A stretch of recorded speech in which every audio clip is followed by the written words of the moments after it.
Okay, let's talk about breaking in our sport belts. Sport belts are leather. They're really stiff when you get them, and they're not going to like magically mold to your body. And what we're trying to avoid is there being a gap because they're, they usually come and they're like this perfectly round situation.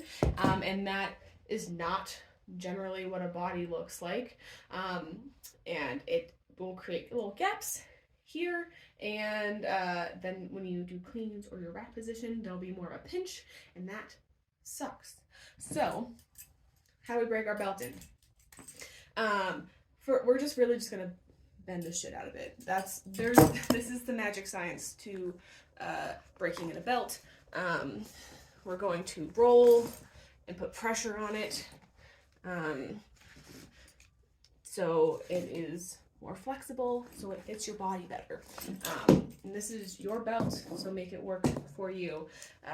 We're going to do it both directions, so like inside and outside, rolling, putting pressure, especially if you find a point that's like particularly stiff, work with it, or work it out, twisting it in all the different angles that you really can find. Like, it's really not that exciting. It's just repetitive, as is all sport. But we want to make this belt work for your body. So we got to make it a little bit more flexible. So that's the basic gist of it. The other way we can adjust to it is by adding leather conditioner. I had put some on before, and it's all over my carpet or my gym floor, so make sure you're doing this on a towel or something so you don't get leather conditioner on everything. I got this when I got this belt. Like, it is super old and it has lasted me forever. This isn't a thing you do just for the break-in, though it definitely helps with breaking it in, but it's also just good to have because this is an expensive piece of equipment, so we don't want to not take care of it. You want to condition the leather here. I just put a little teeny tiny on it because I'd already put some on pretty recently. But find what you need. You'll probably need a little bit more at the beginning than you will as you do upkeep. And once you have the leather conditioner in, you're gonna do the same thing. You're gonna roll and fold and put pressure on it and just make it more bendy. And here's what we were looking for. You see there's little bends? We want that. That is where the flexibility comes in, and that is what will help it form to your body. There we go. So I assume with your very new belts, they're not going to be like as bendy as mine. Just keep working at it. And here's the thing, it's never going to be super flexible because it's a belt and we're using it to create support, and if it's super bendy, what's the point of it, right? But we do need it to be flexible enough that it becomes relatively comfortable for our sets. So obviously the other way we're going to make this,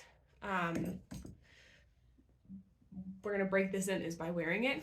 So if you are putting on leather conditioner and then immediately putting it on and not letting it like soak in it all, put on a shirt you don't care about. That's what I'm doing. And put it on. And what we're going to do when we put it on is when you're wearing a sport belt, generally you're going to wear it relatively tight so we are not so it's in and like and flush with the skin. But when we're breaking it in even more, move it up slightly higher and make it even tighter than what you would normally do. So this is my normal 2 here, and I'm going to go one more, tighten it up, and then I'm going to push it down. We're probably not going to get it fully in the right position. Very well. For like what you would put for your sport sets. Mostly, I just want you to be able to have tension around the belt at every single angle. So that way, you can just bend and move and make it work better. And then you'll just wear it and do sets and whatever but also just wearing it is helpful to like break it in. Mostly the goal with making it extra tight is making sure there's no space in here, because that is where the pinch comes from, or it's going to move. We don't want the belt to move while we're in the middle of a set. And then when you're doing your actual sets, return it to the spot you want it to be, or the belt loop you want it to be, which will also take a minute to figure out. Anyways, and